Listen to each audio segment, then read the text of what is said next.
제가 학생 때부터 그리고 영어를 가르치고 있는 지금까지 정말 수많은 영어 문제들을 풀어봤겠죠. 그러면서 이렇게 문제를 많이 풀어야만 들 수 있는 어떠한 생각이 하나 들었는데요. 그거를 오늘 영상에서 공유드리겠습니다. 바로 말씀드리면 이런 거예요. 영어 시험에서 영어 실력 말고도 객관식 문제를 처리하는 실력이 존재한다는 겁니다. 저는 그리고 때에 따라서는 어쩌면 그 객관식 처리하는 실력이 더 중요할 수 있다고 생각해요. 자, 왜냐면 영어 실력이라는 것은 어떻게 보면 좀 상향평준화 될 수 있고 이런 겁니다. 물론 공부할 땐 디테일하게 해야겠지만 그 글만 놓고 봤을 때 약간 좀 대충 이해해도 깊게 이해하는 사람과 큰 차이가 안 나는 경우가 있어요. 그게 어떨 때냐면 객관식 선택지가 어떻게 돼 있느냐에 따라 다른 겁니다. 자, 객관식 선택지가요. 이렇게 말씀드려 볼게요. 같은 지문을 가지고서도 객관식 선택지를 어떻게 만드냐에 따라 난이도가 달라집니다. 그것도 엄청 많이요. 예를 들어 이런 거죠. 태권도 이야기를 하고 있어요. 근데 선택지에 다 김치, 된장찌개, 음식 얘기밖에 없다가 딱 하나만 태권도 이야기예요. 그러면 무조건 그게 답이겠죠. 그런데 이런 거예요. 태권도 이야기하고 있는데 이번에 선택지가 다 태권도예요. 이 안에 들어가서 좀 더 살펴봐야 돼요. 이런 거. 무슨 말인지 아시겠죠? 그래서 얼마든지 선택지를 함정을 파가지고 어렵게 만들 수 있기 때문에 그거를 굉장히 잘 의식하고 공부를 하고 대비한다면 어쩌면 영어 실력에 투자하는 것보다도 더 좋은 결과를 얻을 수 있습니다. 가장 좋은 건 뭐냐면요. 하나의 지문을 가지고서 자기가 선택지를 만들어 보는 거예요. 물론 이거는 이제 순서 문제 같은 걸 말씀드리는 건 아닙니다. 주제 문제, 뭐 요지, 아니면 빈칸 이런 것들을 말씀드리는 건데 생각보다 답이 있는 상태로 오답을 만드는데 그 오답이 답 같으면서도 절대로 답이 안 되게 만드는 게 쉽지가 않습니다. 저는 문제의 퀄리티를 선택지를 보고 따지는데요. 요즘에는 그 지문 퀄리티가 다 좋습니다. 핵심은 선택지에 있어요. 그리고 이건 아직까지는 뭐 언젠간 가능할지 모르겠으나 인공지능이 절대로 할 수 없다고 생각합니다. 왜냐면 만들어 봤어요, 저도. 만들어 봤는데, 안 좋아요, 안 좋아요. 사람이 정말 교묘하게 파놓은 함정을 절대 못 따라옵니다. 너무나 일차원적이에요. 그렇기 때문에 이거를 처리하는 게 중요한데, 이게 듣기만 하면 감이 안 오실 수 있어요. 그렇기 때문에 제가 이 부분에 대한 컨텐츠를 따로 만들어 놓은 게 있는데요. 일단 전자책으로 만든 게 있어요.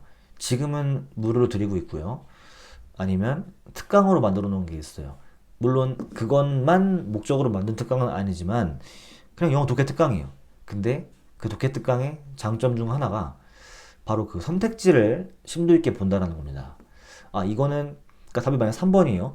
그럼 넘어가지 않고서 1번은 아니지만 왜 아닌지까지 탐구를 해보는 겁니다. 2번은 이렇기 때문에 아니고 4번은 이래서 아니고 뭐 이런 식으로요.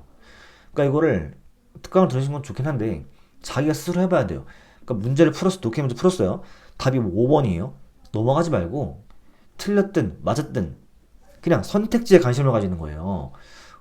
선택지를 이렇게 만들었구나. 하나는 그냥 너무 쉽게 절대 아니게 만들었지만, 이거는 진짜 교묘하게 잘 만들었네.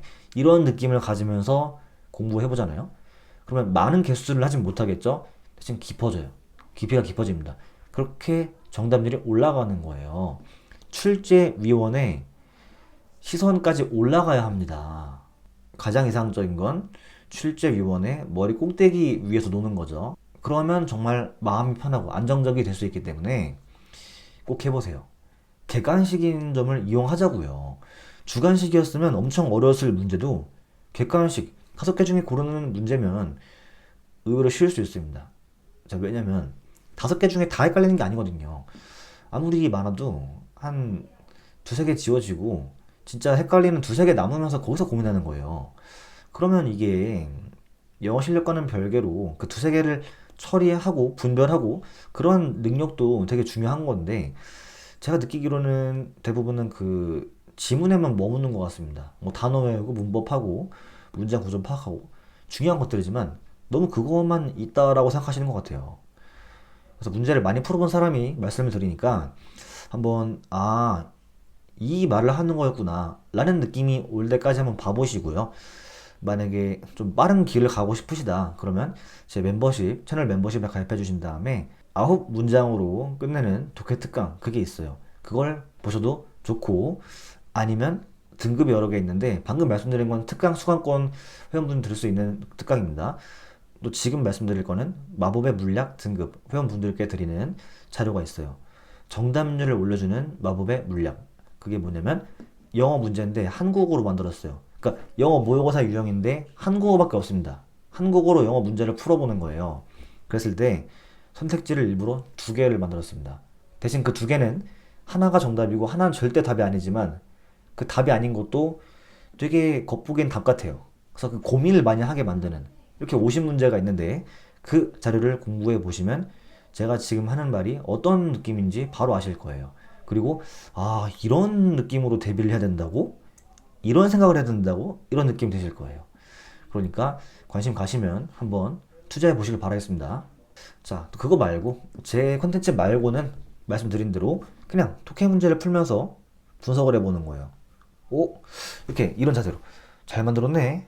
이건 좀 아쉽네. 뭐 이런 식으로 기억하세요. 선택지를 분석하는 게 생각보다 중요합니다. 영어 실력 말고도 분명히 선택지를 판별하고 판단하는 능력이, 실력이 중요해요.